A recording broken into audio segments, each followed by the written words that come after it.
बिस्मिल्लाहिर्रहमानिर्रहीम। अस्सलाम वालेकुम। 11वीं क्लास फिज़िक्स का ये जो पास पेपर है ये मुल्तान बोर्ड 2024 का पास पेपर है। ग्रुप नंबर 1 है उसका। तो एमसीक्यूज नंबर 1 है, the resultant of two forces F1 and F2 making an angle of 90 degree with each other is. यानी कि ये दो जो फोर्सेस हैं ये दोनों आपस में परपेंडिकुलर है, तो आपने इनकी मैग्नीट्यूड का फार्मूला बताना क्या होगा। तो इनका जो रिजल्टेंट होगा उसका फार्मूला है जी F1 का स्केयर प्लस F2 का स्केयर ऊपर स्केयर रूट। तो ऑप्शन डी इसका करेक्ट ऑप्शन होगा। एमसीक्यूज नंबर 2 है, the magnitude of J dot K cross I is equal to. ये जो मैग्नीट्यूड है ये किसके इक्वल होगी।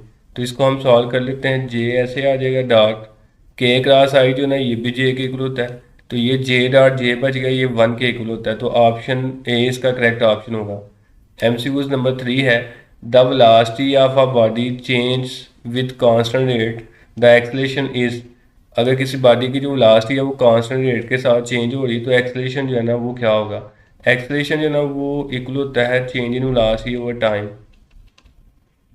अगर जो वेलोसिटी है वो कांस्टेंट रेट के साथ चेंज हो रही है तो एक्सेलरेशन भी कांस्टेंट होगा। तो ऑप्शन बी, ऑप्शन सी इसका करेक्ट ऑप्शन होगा। एमसीक्यूज नंबर 4 है, the velocity time graph of a body is shown it implies that. तो ये एक ग्राफ जो है ना वो नज़र आ रहा है आप लोगों को, ये वेलोसिटी है और ये वाला जो है ना ये टाइम है। और ग्राफ जो है ना ये ऊपर से नीचे को आ रहा है, टाइम बढ़ता जा रहा है और वेलोसिटी जो है ना वो कम होती जा रही है। तो हमें ये बताना है फोर्स पॉजिटिव होगी, नेगेटिव होगी, ज़ीरो होगी या फिर कांस्टेंट होगी। अब चूंकि वेलोसिटी कम हो रही है इसका मतलब फोर्स जो है ना अपोजिट डायरेक्शन में लग रही है। तो अपोजिट डायरेक्शन का मतलब यहाँ पे नेगेटिव होगा। तो ऑप्शन बी इसका करेक्ट ऑप्शन होगा, फोर्स इज नेगेटिव।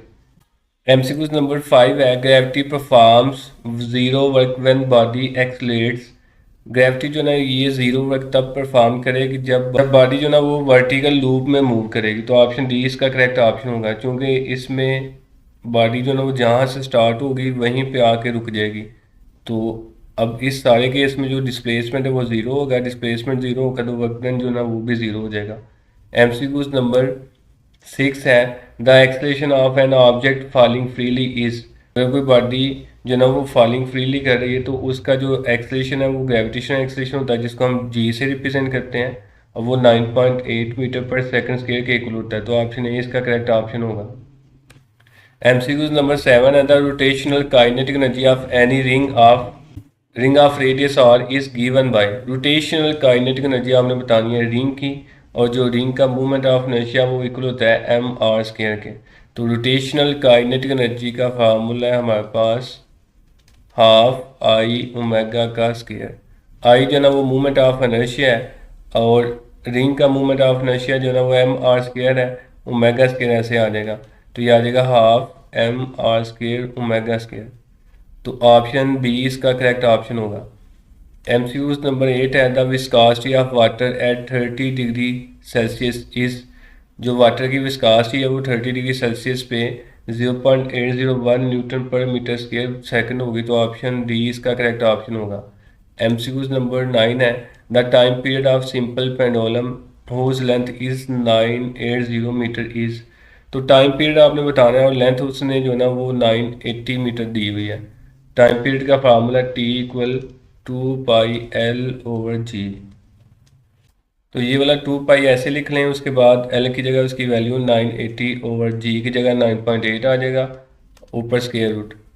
तो 2π ऐसे ही आ गया। 980 को 9.8 के साथ डिवाइड करेंगे तो ये आएगा 100, और 100 का स्क्वायर रूट लेंगे तो वो 10 आ जाएगा। 10 को 2π के साथ मल्टीप्लाई करें तो 20π इसका आंसर होगा।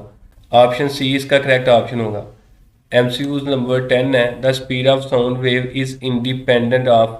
स्पीड ऑफ साउंड वेव जो ना वो प्रेशर पे डिपेंड नहीं करती। तो ऑप्शन ए इसका करेक्ट ऑप्शन है।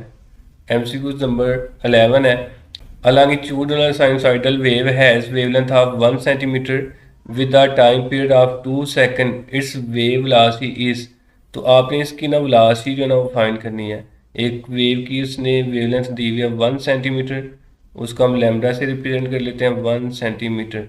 ऐसा यूनिट इसका मीटर होता है, तो इसको हम मीटर में कन्वर्ट करने के लिए 100 पे डिवाइड करेंगे तो ये बन जाएगा 0.01 मीटर।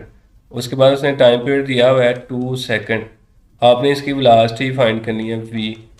तो फार्मूला हम लगा लेंगे v equal F lambda F हमारे पास मौजूद नहीं फ्रीक्वेंसी, लेकिन हमें ये पता है कि फ्रीक्वेंसी टाइम पीरियड का रेसिप्रोकल होती है, तो इसलिए इसकी जगह आ जाएगा 1/t और लैम्डा ऐसे ही। और लैम्डा की जगह लैम्डा की वैल्यू वो 0.01 ओवर टाइम की जगह इसकी वैल्यू 2 सेकेंड है वो पुट करते हैं।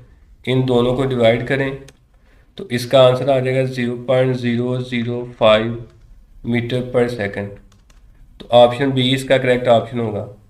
एमसीक्यूज नंबर 12 है, which one of the given can not be polarize. इनमें से कौन सी वेव जो ना पोलराइज नहीं होती। लॉन्गिट्यूडनल वेव पोलराइज नहीं होती और साउंड वेव जो ना ये लॉन्गिट्यूडनल वेव है, तो ऑप्शन डी इसका करेक्ट ऑप्शन होगा। एमसीक्यूज नंबर 13 है, the minimum number of rays required by a lens to form an image are. तो कोई इमेज बनाने के लिए मिनिमम जो रे चाहिए होती हैं वो 2 चाहिए होती हैं, तो ऑप्शन ए इसका करेक्ट ऑप्शन होगा। एमसीक्यूज नंबर 14 है, when heat is removed from the system entropy is. अगर हीट जो है ना वो किसी सिस्टम में से हम रिमूव करते हैं, निकालते हैं, तो इंट्रोपी पे क्या इफेक्ट होगा। इंट्रोपी और जो हीट है ये आपस में डायरेक्टली प्रोपोर्शनल होते हैं। अगर हीट कम होगी तो इंट्रोपी भी कम होगी, यानी कि इंट्रोपी नेगेटिव होगी, तो ऑप्शन सी इसका करेक्ट ऑप्शन होगा। एमसीक्यूज नंबर 15 है, for mono atomic gas C V equal 3/2 R, therefore gamma for gas is. Gamma की वैल्यू आपने फाइंड करनी है। तो ये यहाँ पे मोलर स्पेसिफिक हीट है, तो इसका गैमा का फार्मूला होता है CP/CV। तो CV जो है ना वो गिवन है और CP जो है ना वो नहीं है। इसको फाइंड करने के लिए हम फार्मूला लगा लेते हैं। हमने पढ़ा हुआ है CP-CV इक्वल होता है R के। अगर हम यहाँ से CP की वैल्यू निकालना चाहते हैं तो ये CV तो जाके प्लस का हो जाएगा, तो R ऐसे आ गया। R प्लस CV की जगह उसकी वैल्यू वो 3/2R है।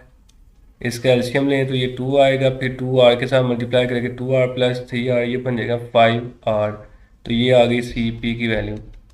अब हमें चाहिए गैमा, तो गैमा इक्वल है CP/CV के। वैल्यू पुट कर लें, गैमा इक्वल है CP/CV के। CP की वैल्यू जो है ना वो आ गई 5/2R, और जो CV की वैल्यू है वो है हमारे पास 3/2R। तो 2 के साथ कैंसिल, R के साथ कैंसिल, तो बाकी जो हमारे पास बच गया वो बच गया 5/3। तो ऑप्शन डी जो है ना वो इसका करेक्ट ऑप्शन होगा 5/3। एमसीक्यूज नंबर 16 है, how many colours are used by colour printing to produce the entire range of colours.